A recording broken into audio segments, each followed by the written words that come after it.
Good morning, everyone! Today something special has happened. Namely, after driving a Lucid Air Midnight Dream Edition for over a year and being a big fan of the brand, I finally received my own Lucid t-shirt. All the jokes aside, I may or may not have spilled the tasty cappuccino that is being served here at Circuit of Ascari. Speaking of which, the main reason we are here today is because it is European launch of Lucid Sapphire. You may know this car from last year already because I had the unique opportunity to drive it on the Nürburgring. 10 minutes before I got into the car, it started raining like crazy, and which made it actually more interesting because we could experience the chassis in wet conditions on already the most exciting race circuit in the world. Today we are blessed by beautiful blue skies of Andalusia, did I say it correctly, of Spain, and we also have completely different tires, because ever since I drove the car, there is a nice upgrade that became available for the car, namely Pirelli Trofeo RS semi-slick tires. 265 on the front and I believe 295 on the rear, if I'm saying this correctly. Yeah, 295, 30, 21 on the rear. For all the other specs of the car, I would suggest for you to watch the video we've done last year, because we already put the car on the lift, showed you all the suspension components and etc, etc. But a quick rundown is it is 1250 horsepower or 1234, depends which kind of measurement unit you use. We have one motor, electric motor on the front. We have two on the back that allows us to have true torque vectoring, so distributing the power or the torque from one wheel to the other depending which wheel needs it the most. And for the rest, of course, it has all the comfort that the normal Air offers and also massive space. We're not going to go too much into detail on that. There's plenty of content you can find about that on my channel, all the road trips we've done to Croatia, etc, etc. But this is a completely brand new car that has been developed, so everything is different on it compared to the normal Air. The suspension, the ceramic brakes that allowed, I believe, the overall reduction of rotational mass of 25 kilos roughly, and of course the semi-slicks. I can show you briefly the interior. My favorite part is the fact that it has Alcantara wheel, it has better side support for those extra G's that you can pull through the corner, and many more track modes that we can go over in a bit. Now, aside from the production spec ready car that you can all buy in US and Europe as of now as well, I want to show you this. This is actually a development car that is running similar wrap that I was driving last year on the Nürburgring. And unlike that car over there, it has a very interesting feature that I want to show you. And namely, it has a roll cage. It has, well, fully blown bucket seats with ears, because this is a development car and it has seen over 400 laps of the Nürburgring and probably much more. So yeah, the cars are being developed on the tracks for the tracks, although their main use purpose is actually not the racetrack. Let's switch off air conditioning for now, shall we? Now it's nice and quiet, so I guess now let's go for a few laps, show you what we can do. We are in Ascari, as mentioned, and unlike the Nürburgring, where I have 10,000 laps of experience or so, here I have, as of today, about 10 laps of experience. And I've been here once in 2019 before, but I've forgotten completely where the track goes. So yeah, don't judge me too hard. We pushed the car quite far, over its limit of what the driver should be doing considering his track knowledge. But I think it also showed that the intelligent safety systems and very big brakes are there to help you if you mess things up.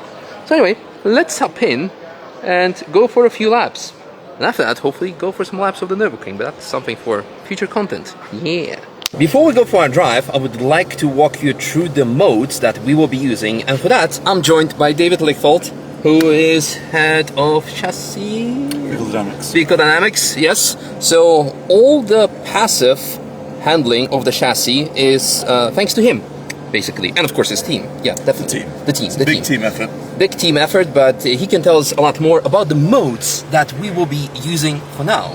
So, well, we know already the smooth, swift, and sprint mode from the normal Air, but Sapphire comes with Sapphire mode and a track mode. Am I correct? Correct. So Yes. now we're running in track mode. That gives us access to 3 sub-modes: drag strip, hot lap, and endurance. They're different power levels, the different cooling strategies, optimized for different use cases. Today we're in endurance, and then it gives you access to your regen controls and your stability control as well. I think you're going to run in track stability control, which gives you a bit more rotation, different ABS cal, different torque vectoring cal, and it's ideal for things like today. Exactly. So with endurance, we have a bit more battery preservation. We could go completely crazy, but that's not what we're here today for. It's optimizing the state of the battery. Regenerative braking, as I mentioned, you have an option to go high or standard. I prefer a high because it allows you a bit of more trail braking on rotation. And stability control track, it's something that we have used previously last year already on the Nürburgring when it was fully wet, and it allowed already for some skids. So I know that calibration is so good that, yeah, you don't need to switch it off, because then it's gonna be too much. Maybe something for another time. But speaking of calibration, David, I like you and all, but I would like to have your colleague Esther join me for a lap. Absolutely. Yes. So it's a very hot day today, but for the sake of audio, we're gonna run less air conditioning so people can hear us. Sounds good. But I'm sure we should be fine. Esther, thank you so much for joining me. Absolutely. Yeah. You are head of calibration? Yeah, so I manage the controls calibration team at Lucid. Basically, in very simple terms, you are responsible for systems such as traction control, stability control, torque vectoring. Yeah, we're passenger princesses. So we sit in the passenger seat with our laptops, and we work with the controls development teams who do all of the algorithm writing, and we kind of just punch the buttons once we get out into the car and into the field. That's impressive. Yeah, I've been told by David, who just sat here, but I asked him to leave the free seat for you. I've been told that you indeed are sitting on the passenger seat, fearless, going through the Nürburgring, while he's doing probably 250 through Foxhole compression. You're like, oh yeah, okay, a bit of more oversteer, Exactly, a bit of yeah. understeer here and there. So, yeah, torque vectoring and traction control are systems that you cannot show, you have to feel them. And that's Totally. It's very difficult to explain them, but I think you are the expert behind it. You can give me a couple of key facts behind those systems, because there's of course also a big difference between Sapphire and the normal Air when it comes to the amount of times that the system, for example, senses the input of the wheel, etc. So yeah, give me, I would say, an elevator pitch. What makes the Sapphire so impressive when it comes to its systems? And I thought, well, yeah, put them into a test after we warmed up the car. Sounds good, yeah. So I guess first off, like, what is torque vectoring and traction control? So when we say torque vectoring, we're talking about the distribution of torque from the front end to the rear, and also from the rear right to the rear left, because we have one motor in the front and 2 motors in the back. And then when we talk about traction control, that's the limiting of torque on a per motor basis to make sure that the wheels aren't slipping too much, or that they're slipping the appropriate amount, if you will. So yeah, but both torque vectoring and traction control for the Lucid Air Sapphire were a ground-up development, fully in-house, and it's cool because Air originally launched with supplier-based traction control, which is really good for the Air all-wheel drive, but we found just wasn't quite quick enough to keep up with how much power and torque this car has. And so we did an in-house development where we were able to locate the parts of the control in different ECUs across the car so that it could be really quick. And that gives us a huge competitive advantage, being able to control all of the different motor torques really, really quickly. Yeah, absolutely. I want to just quickly jump in on that because I drove, of course, both models. I'm daily in the Air. I've done a couple of laps with it on the Nürburgring, and for me, the traction control system on the Air, I had to, well, really almost switch it off, even in the sort of in-between mode. It's still kind of intrusive because it really slows the car down, whereas with the Sapphire, my only experience so far outside of today on the Nürburgring was in full wet conditions. And in full wet conditions, I was still able to rotate the car when I wanted to, like to go do some skids basically, but maintain the grip on the corner acceleration and on the corner exit, I mean, and also, yeah, on the full straight. I think we tapped 285 kilometers per hour Yeah. with the car in a full wet, and that was for me like really the key feature that shows the stability. Of course, there's great passive chassis development behind it, where you have the dampers and of course the damper control and the whole chassis rigidity, etc., etc. But this, like, really the torque vectoring and well, the traction control, that's something for me like, wow, this is what makes this car stand out. It makes it, this is the technology that you're not able to use with internal combustion engine cars, basically. Well, yeah, the electric, we built the system to try to take advantage of the benefits of electric powertrains. And with electric powertrains, you can be incredibly precise with what torque you want to put on which motor. And so we use that to our advantage. And what this allows us to do is give like a huge breadth of character to the car. So like, for example, in this turn, maybe you come down slow, and you can rotate the car a lot more precisely, and maybe you should be able to rotate a car of this size. But then in say a higher speed turn, we're able to stabilize the car and make it like quite on rails. Exactly. Well, as you can see, I started pushing slightly a bit more, and we had already quite some gradient changes, elevation changes, and the car does fantastic job by doing the race car stuff that, it's essentially, it's not built as a race car. It's a family luxury vehicle, and we could put some people on the back seat, but I think like the track insurance doesn't allow us to. Could put my dogs even in there. Well, let's not do that. But essentially, what I'm getting at, it is like a family vehicle and allows you to do exceptional stuff, and that's really, really cool. That's the cool thing about torque vectoring is it doesn't just shine on a racetrack. It also shines on a mountain road. Because we can use the two rear motors to basically do more than an open or a locked or a semi-locked differential can do, we can allow the car to rotate way below the limit. So you could be just driving along on a mountain road, say half a G cornering, and the car is going to rotate, and you'll feel some rotation as though you're at the limit, which I think is really fun. It sort of makes the car sparkle and feel really special. Exactly. I mean, we did now over 200 kilometers per hour. I tried to check the speed we were doing, and that's why I lost like the corner exit. But it shows how stable the car is on high speed sections, low speed sections, and again, we're doing racetrack stuff, but it's also very applicable for daily usage, because you have sometimes non-optimal grip on real world where you have snow, rain, etc., etc. So yeah, maybe I should better stick to driving and talking actually.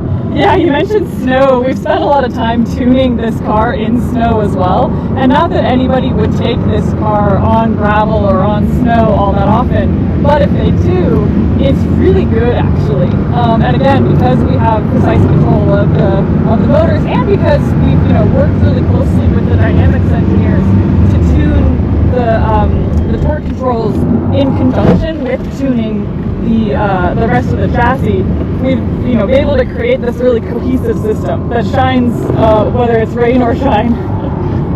The back end goes out a bit.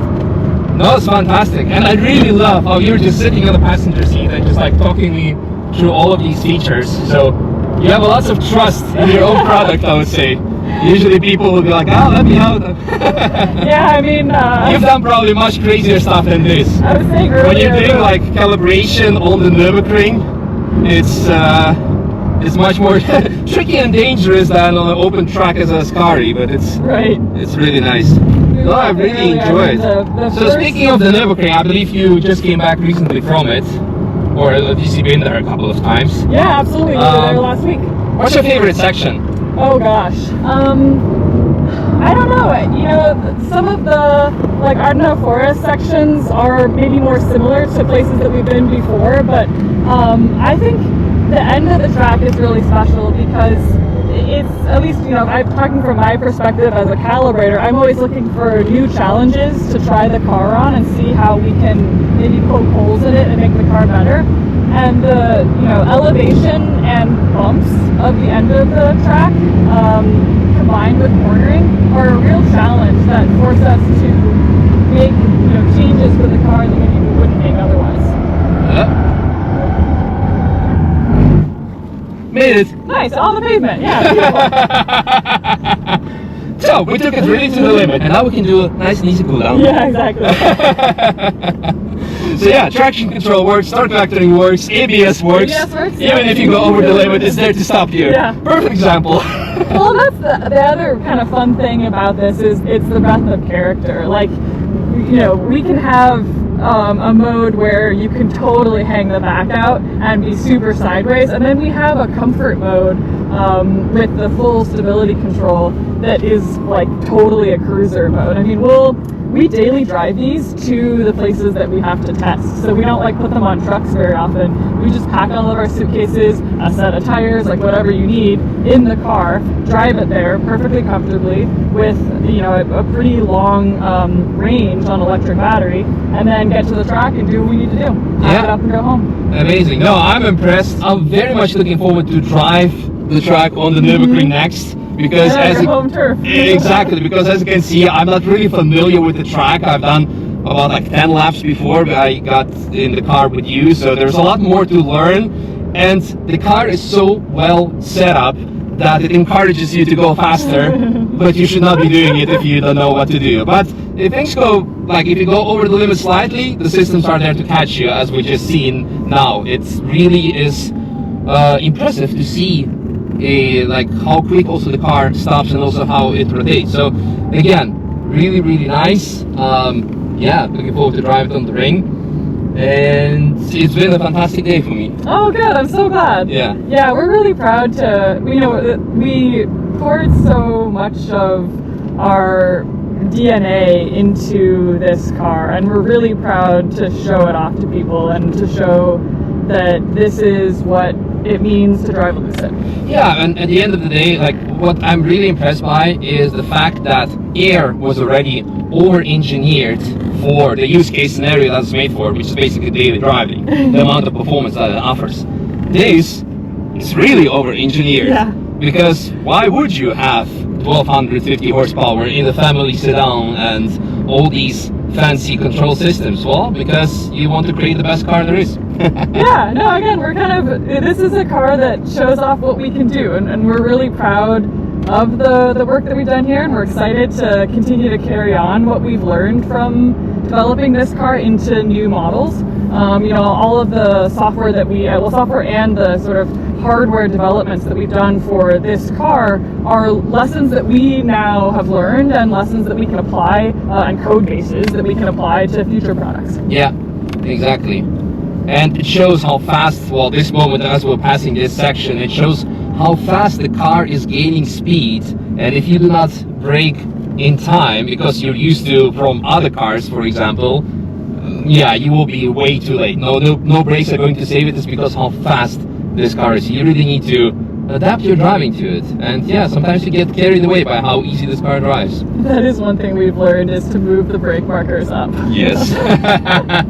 That's something I will definitely keep in mind when driving this baby on the ring in the dry in any nearby future. Yeah, sounds good. Yeah. Thanks so much for everything. Really, you know, it's fun to hear your feedback on it. I'm excited for you to drive it on the ring. Yeah, no, me too.